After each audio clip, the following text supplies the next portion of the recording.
नमस्कार, आप देख रहे हैं कच्चा चिट्ठा और मैं हूं आपके साथ राजप्रीत कौर। देश की सुरक्षा के लिए खतरा बनने वालों पर जांच एजेंसियों का चाबुक चला है। भारत में अवैध तरीके से घुसने वालों की अब खैर नहीं है, क्योंकि जांच एजेंसियों का अब ताबड़तोड़ एक्शन हो रहा है। उसके बाद आरोपियों में हड़कंप मचा हुआ है। जो लोग भारत में अवैध तरीके से घुसकर आ रहे थे और उन्हें अंदर लाने में मदद करने वालों पर एनआईए ने ऐसा एक्शन लिया है जिसके बाद उनकी हिम्मत नहीं होगी कि वो दोबारा से इसके बारे में सोचेंगे भी। अभी हाल ही में पाकिस्तान से अवैध तरीके से भारत आई सीमा हैदर काफी ज्यादा चर्चाओं में रही थी और उनके अवैध तरीके से भारत में दाखिल करने के पीछे भी किसी ने काम जरूर किया होगा। अब चाहे कोई पाकिस्तान, बांग्लादेश या फिर किसी भी देश से अवैध तरीके से भारत में आने की कोशिश करेगा तो सीधा उसे जेल की सलाखों के पीछे पहुंचा दिया जाएगा। क्या है पूरा मामला और 10 राज्यों में छापामारी से जांच एजेंसी को क्या मिला, इसी का पूरा कच्चा चिट्ठा खोलेंगे। 10 राज्यों में एनआईए की छापेमारी, रोहिंग्या मुस्लिमों पर बड़ी कार्रवाई, 47 दलालों को किया गया गिरफ्तार। एनआईए की कार्रवाई से मचा हड़कंप। देश की सुरक्षा को खतरा पैदा करने वालों पर जांच एजेंसियों ने तगड़ी कार्रवाई करते हुए 47 लोगों को गिरफ्तार कर लिया है। दरअसल असम में त्रिपुरा से ट्रेन के जरिए पहुंचे 450 रोहिंग्या मुस्लिमों को वापस भेज दिया गया है। असम के स्पेशल डीजीपी हरमीत सिंह ने बताया कि सूचना के आधार पर पुलिस सतर्क थी। अवैध घुसपैठियों को सीमा सुरक्षा बलों की सहायता से वापस भेजा गया। जुलाई में असम के स्पेशल टास्क फोर्स ने एक ऑपरेशन लॉन्च किया था।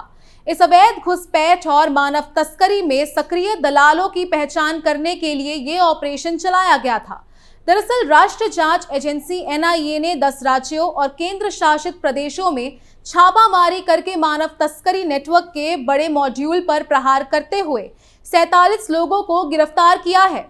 एनआईए ने सीमा सुरक्षा बल और राज्य पुलिस बलों के साथ समन्वय में भारत के कई राज्यों में एक व्यापक अभियान चलाया।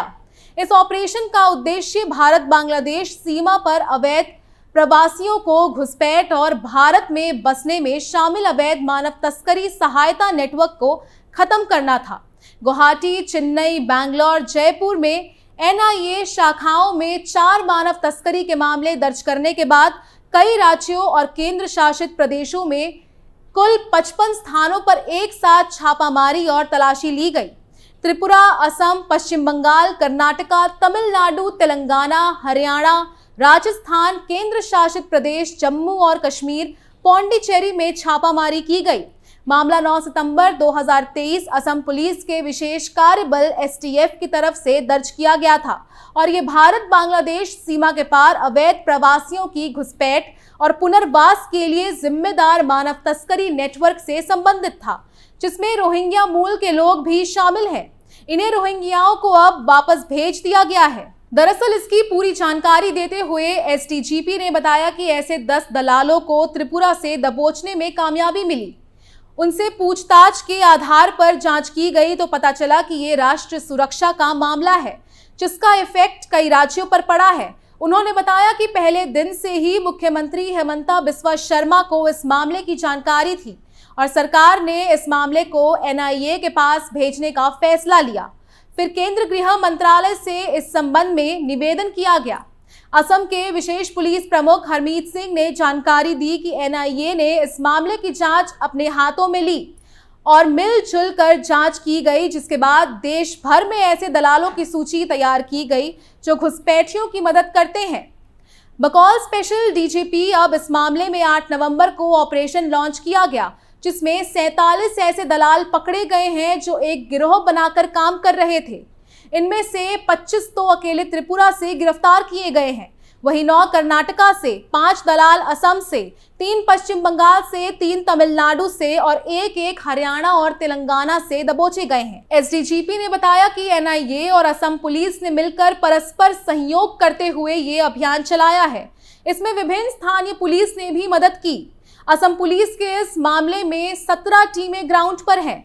बता दें कि म्यांमार और बांग्लादेश जैसे पड़ोसी मुल्कों से बड़ी संख्या में रोहिंग्या मुस्लिम भारत में आकर बसे हुए हैं। इतना ही नहीं, इस नेटवर्क का संचालन देश के विभिन्न हिस्सों तक फैला हुआ है, जिसमें भारत बांग्लादेश अंतर्राष्ट्रीय सीमा से लगे क्षेत्र भी शामिल हैं। मामले के अंतर्राष्ट्रीय और अंतर्राज्यीय कनेक्शन और इनकी गंभीरता को देखते हुए एनआईए ने 6 अक्टूबर को औपचारिक रूप से इस केस की जांच अपने हाथ में ले ली थी। इस मामले में गुवाहाटी में एनआईए पुलिस स्टेशन में आरसी मामला दर्ज किया गया था।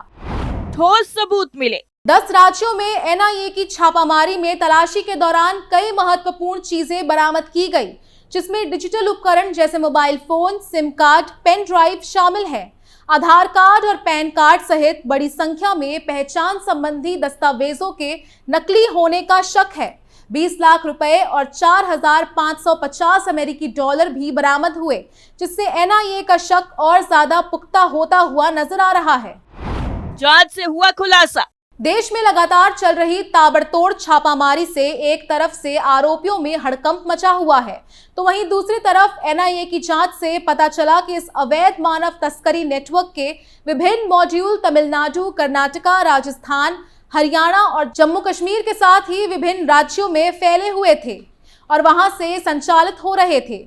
इन जांच निष्कर्षों के आधार पर एनआईए ने देश के विभिन्न क्षेत्रों और राज्यों में मौजूद इस व्यापक नेटवर्क के मॉड्यूल का भांडाफोड़ करने के लिए 3 नए मामले दर्ज किए। जम्मू कश्मीर और दिल्ली में एसआईए की छापेमारी। जम्मू कश्मीर की पुलिस की विशेष जांच एजेंसी एनआईए ने आतंकी फंडिंग मामले में जम्मू कश्मीर और दिल्ली में कई जगहों पर छापामारी की। एनआईए के मुताबिक जम्मू कश्मीर और दिल्ली में 22 जगहों पर घरों और कार्यालयों की तलाशी ली गई। इनमें श्रीनगर के 18, अनंतनाग और पुलवामा के 1 और दिल्ली के 2 जगह शामिल हैं। तलाशी अभियान के दौरान बैंक दस्तावेज, cash book, credit card, debit card, cheque book, mobile phone, sim card के रूप में आपत्तिजनक सामग्री मिली, जिनकी आगे जांच की जाएगी। ये मामला आरोपियों की तरफ से गलत है और अवैध तरीके से संपत्ति अर्जित करने का है, जिसका अलगाववाद और आतंकवाद सहित गैर कानूनी गतिविधियों में किया जा सकता है। जिस तरीके से रोहिंग्या अवैध तरीके से भारत में घुस रहे हैं, अब उन पर एक्शन जबरदस्त तरीके से हो रहा है। पीएफआई पर हो चुका है एक्शन। अभी हाल ही में राष्ट्रीय जांच एजेंसी एनआईए ने उत्तर प्रदेश के साथ ही देश भर में आधा दर्जन जगहों पर ताबड़तोड़ छापामारी की थी। एनआईए की टीम ने ये छापामारी popular front of India PFI से जुड़े संगठनों के ठिकानों पर की थी। यूपी में लखनऊ, बाराबांकी के साथ ही कई जिलों में एनआईए की टीम दल बल के साथ छापामारी करने पहुंची तो हड़कंप मच गया था।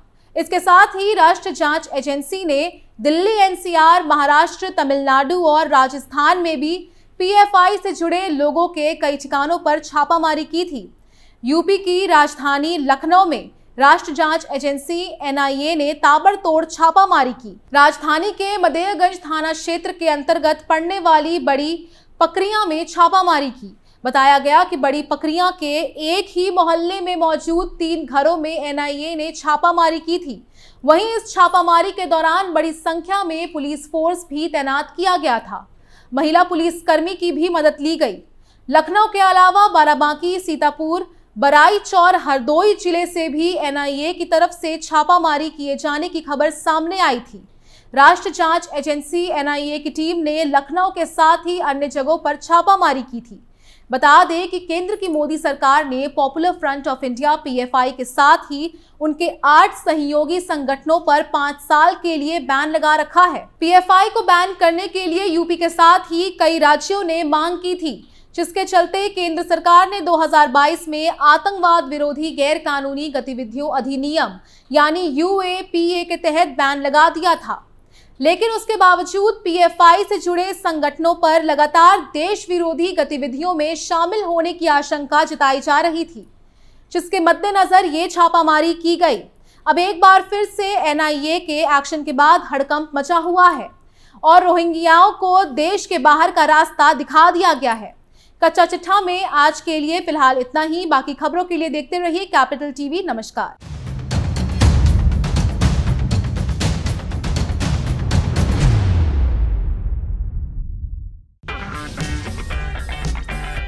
अगर आपको हमारा वीडियो पसंद आया हो तो इसे लाइक करें, हमारे चैनल को सब्सक्राइब करें और हाँ, बेल आइकन दबाना ना भूलें ताकि आप तक हमारे वीडियो की नोटिफिकेशन पहुंचती रहे।